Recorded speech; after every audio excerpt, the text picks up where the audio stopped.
Hi! Today, I'm sharing how we made our first day home with Isla kahit na may mga challenges along the way. Hi mga mommies! Sa video na to, i-share ko sa inyo kung paano ko hinandle ang unang gabi ni Isla sa bahay. Super challenging pero may mga hacks ako na pwede niyong subukan. In this video, tuturuan ko kayo kung paano ko hinandle ang unang gabi namin ni Baby. Ipapakita ko sa inyo yung mga practical tips and tricks para maging smooth, easy ang experience ninyo bilang bagong magulang. Para na rin magkaroon kayo ng insights sa pag-feed sa baby, pag-deal sa growth spurts, at kung paano mag-manage ng mga unexpected moments. Kaya naman stay tuned and let's navigate through the joys and challenges of parenthood together. Ngayon din kasi we are celebrating a milestone in Isla's journey. Grabe yung iyak ni Isla nung unang gabi namin sa bahay. Pero alam nyo ba, may mga simple techniques ako na ginawa para ma-manage yung non-stop cry niya. Hello guys! Nandito na kami sa bahay.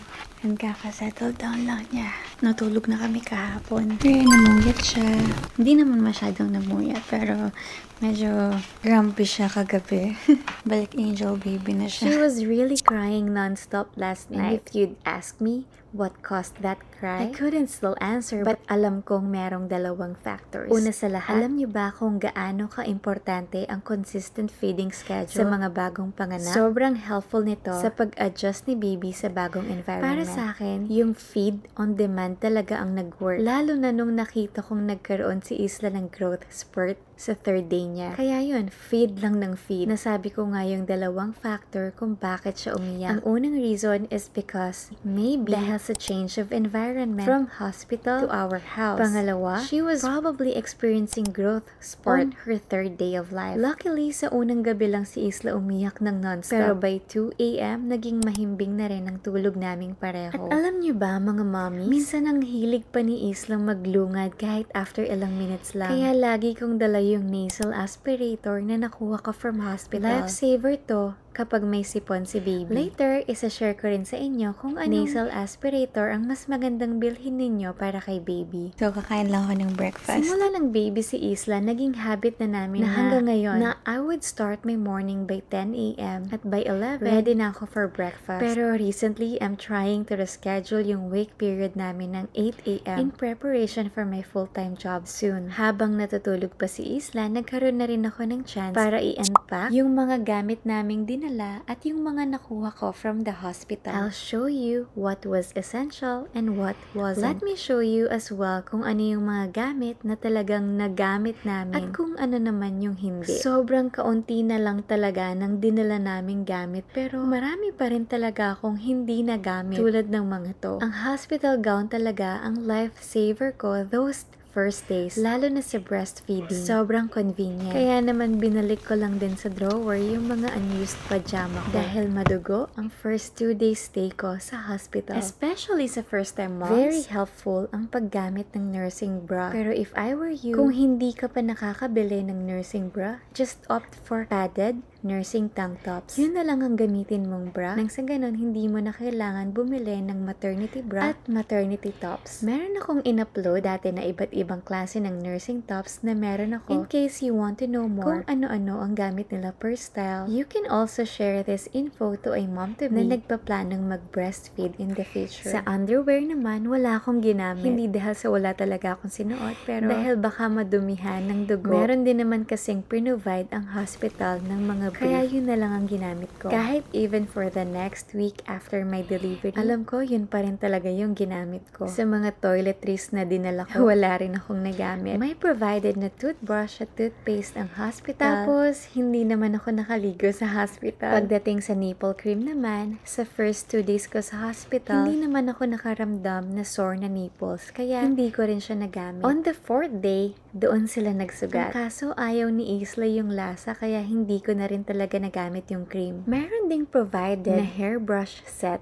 ang hospital. Pero hindi ko pa siya nabuksan sa hospital. Gamit lang naman kasi namin yung brush na pampaligo ni Isla. Galing din yun sa hospital. Alam niyo ba na normal lang pala ang paglalagas ng baby hair? Sa mga around 3 to 6 months old, mararanasan nila to. Pero don't worry, magiging thicker pa ulit ang buhok nila over time. Pinakagamit namin ng mga unang araw ay yung nasal aspirator sa hospital pa lang talaga. Naglulungad nga kasi si Isla, minsan pumapasok sa ilong ilong niya. May mga times din na maglulungad siya tapos kakainin niya ulit. Kaya hinahabol ko talaga nitong aspirator. So sabi naman ng nurse, normal ang makain ulit ng baby ang kanilang lungad. Maganda sana itong nasal aspirator pero during the newborn period lang siguro kasi hassle siyang linisin so may tendency na mag-form ng mikrobyo. If you still plan to buy this, you can opt for the transparent one instead. Para nakikita niyo yung loob kung may amag na ba. Again, share this to someone pregnant you know para mapalitan na nila yung type ng nasal aspirator na nasa cart nila. Or pwede rin kasama yung transparent nasal aspirator na i-give mo sa kanilang baby shower kung may kakilala kang buntis. Yung thermometer ay hindi naman namin nagamit until mag 9 months si Isla or nung unang lagnat niya. Especially sa ating mga Pinoy, hahawakan lang natin usually yung noo or leeg ng baby to check kung may sinat. Pero iba pa rin kung meron kang thermometer sa bahay in case magkasakit siya. Tumawag ka sa pedia mo and they will ask you kung ano yung temperature ng baby mo. Also be aware na may iba't ibang klase ng thermometer ha. Merong pang bibig, pang kilikili, or sa may puwetan. Tapos yung pinaka-advisable sa mga babies is yung pambibig. Meron ding provided na body wash and shampoo si Isla. Hindi ko siya nabili ng mamahaling body wash and shampoo. And I am actually asking myself now kung need ko ba talagang mag-offer an expensive one, lalo na ngayon na parang biglang huminto yung paghaba ng buhok ni Isla at medyo manipis na ngayon 18 months old siya compared yung bagong panganak siya. Although paglalagas or pagninipis ng buhok is normal sa mga bata. Around 3 to 6 months old, some babies may go through a period where their initial hair starts to fall out or become thinner. This can also be a natural part of their hair growth cycle. Kaya naman importante na malaman that this is usually temporary and a baby's hair typically grows back thicker and fuller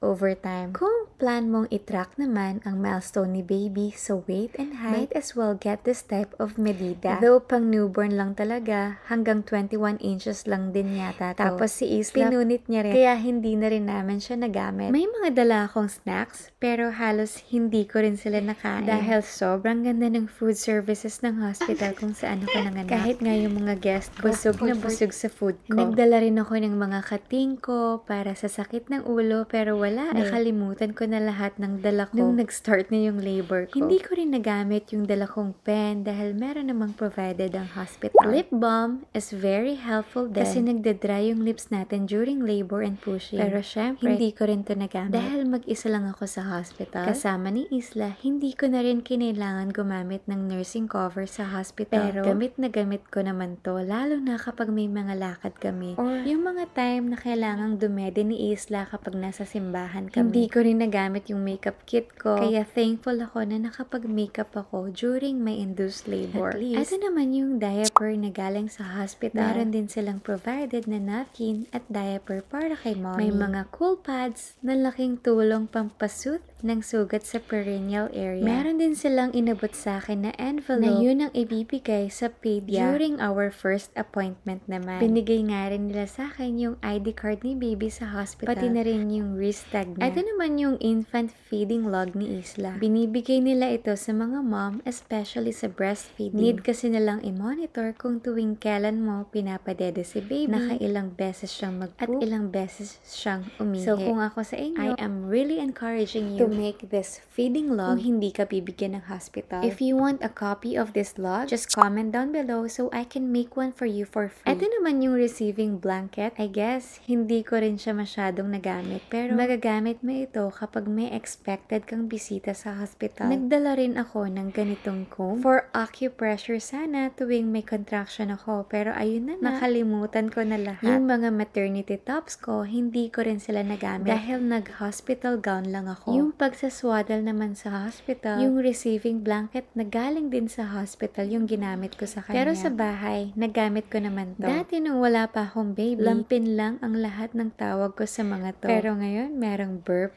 cloth, receiving blanket, swaddle, bib, at kung ano-ano pa. Yung lampin na maiksi ay yung burp cloth. Ginagamit mo siya kapag ipapa-burp mo si baby or ilalagay mo sa balikat mo kapag bubuhatin si baby. Sa socks naman, hindi rin naman masyadong nagamit dahil naka-close na yung paa niya sa kanyang pants. Wipes, ang gamit na gamit sa mga diaper changes at pagpunas. Though, sabi ko nga dun sa previous videos namin, mas gusto ko pa rin hugasan si Isla sa running water. Yung blue pads naman, pinagamit nila sa akin sa hospital sa first 2 days, especially kung malakas pa rin ang bleeding. Hindi ko na to nagamit for my use, pero nahanapan ko siya ng gamit para kay Isla. Ito yung ginamit namin tuwing diaper free time. And I'm so glad nagkaroon kami ng blue pads dahil doon ako nagka-idea ng diaper free time. At dahil doon, nung mag 3 months old nga si Isla, naa-assist ko na siya sa kanyang potty chair para mag-poop. Yes, 3 months old. If you wanna know how I did it, just let me know in the comments. Ito naman yung mga ginamit kong brief instead sa mga underwear ko. Washable din sila. Sa skincare naman, halos hindi ko rin nagamit sa hospital. Sa socks naman, since nagmanas ang paa ko after mga gumamit ako ng socks, mas maganda kung yung slip-free na socks yung gagamitin nyo para iwas disgrasya. Especially kung buntis ka pa. Halos baru-baruan galing sa hospital din ang ginamit namin para kay Isla. Yung swaddle din na to is from the hospital. All in all, eto lahat ng mga binigay ng hospital na ginamit namin.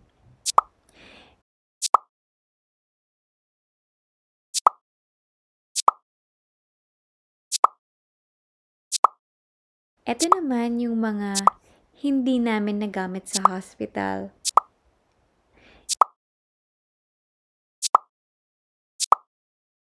Ito naman yung mga dinala ko na hindi namin nagamit.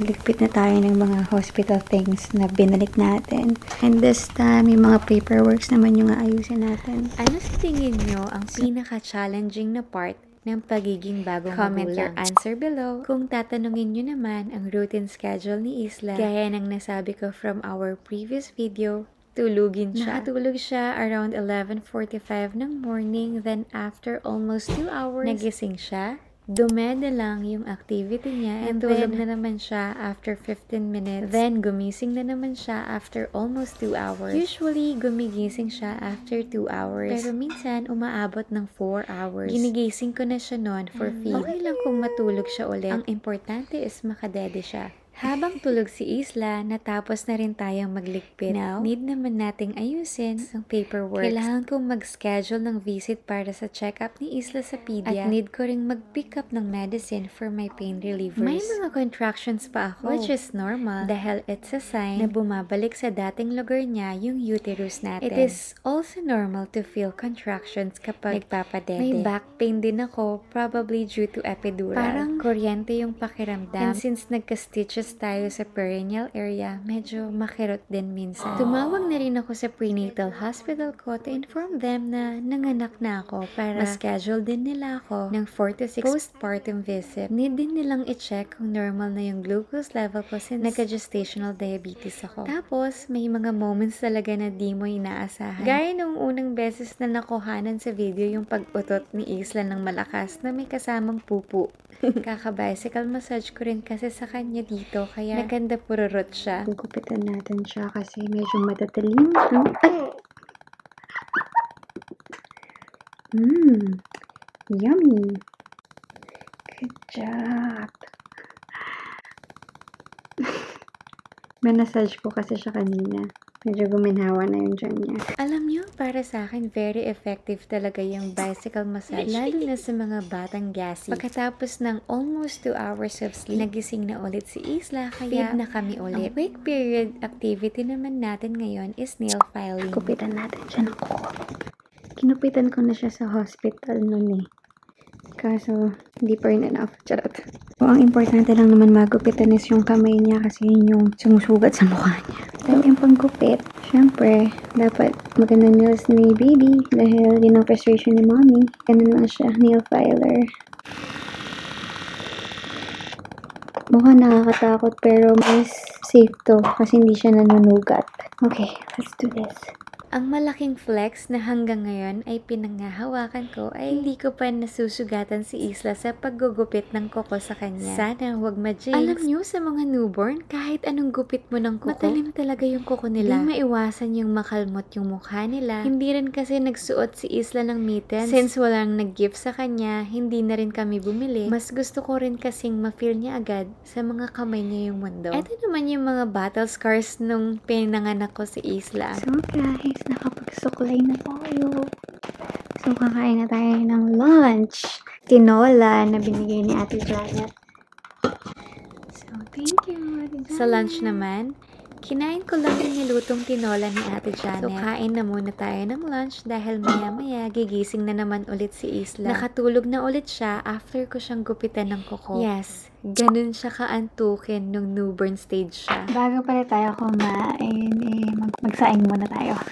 Alam niyo ba na naniniwala rin pala sa suob ang US? Medyo modern way nga lang kasi hindi lang talaga palanggana ang gamit nila kung hindi may designated na product sila para sa perennial steam. Maganda kasi itong steam para sa postpartum care. Nakaka-soothe at cleanse ng reproductive system after mga anak. And ang sabi nila, nakakatulong ito for recovery and healing. Ang cute din ng cooling pad. Sa ngayon, very minimal na rin ang bleeding ko. Hello guys! So today, magsusuob naman tayo. Galing ito sa hospital.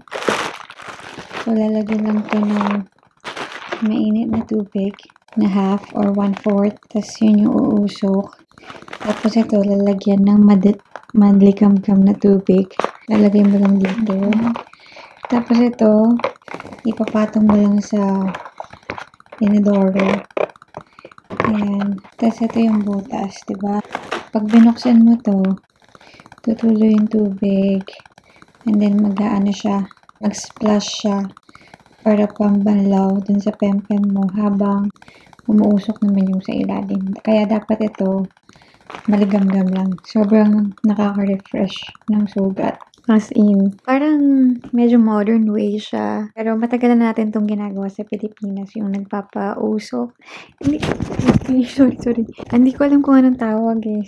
Kung suob ba yun, ganun. Pero di ba nagpapausok din para yata mas madaling maghilom yung mga tahi. Ito naman yung ice pack. I-fold lang siya doon. Tapos bigla na siyang magiging malamig. Ngayon wala siyang lamig. Pero pag ginanon mo, magiging yelo.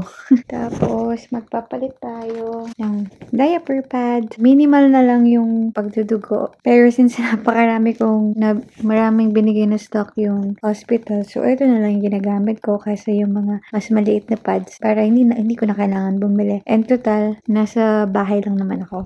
So, ayan. Magpapakulo na lang tayo ng tubig para simulan na natin ang seremonyas. Kanina, ginupitan natin ng kuko si Isla. This time naman, ako naman. Kasi, minsan, hindi ko sinasadya na kukurot ko siya. Hindi ko sinasadya. Medyo masakit pa sa likod, sa pempem. Ang hirap kapag nakaupo. Pero tolerable naman siya. Tapos, meron pala akong prescription ng pain reliever. Talagang kailangan siyang inuman ng gamot. Akala ko nag-i-inerte lang ako na masakit. Pero masakit pala talaga. So, yun. Pupunta si Nakambal sa pharmacy ngayon para pick upin yung nireseta sa akin. Hopefully, hindi nila makalimutan. So, kain muna ako ulit. Kailangan ko ring i-cut ang nails ko dahil minsan nakakalmot ko rin si Isla by mistake. So, sa mga mommy dyan, naaalala nyo ba kung paano nyo hinarap ang unang gabi ni baby sa bahay? Share nyo naman sa comments at baka may iba pang mommies na makakakuha ng tips mo. As we navigate this early days of parenthood, gusto ko lang i-remind kayo mga moms, lahat kayo dyan na nanonood, that you are doing an amazing job. I-trust nyo lang palagi yung instinct ninyo and know that each step you take is a powerful testament to your love and dedication. Parenthood is a beautiful adventure. Kaya naman, let's celebrate every milestone, big or small, as we cherish the joy of raising Isla and watching her grow. Thank you so much for watching mga mommies. Don't forget to like, share, and subscribe para sa mga helpful tips sa parenting on our next video. So, paano? Mag-iingat ka palagi ha? Love you!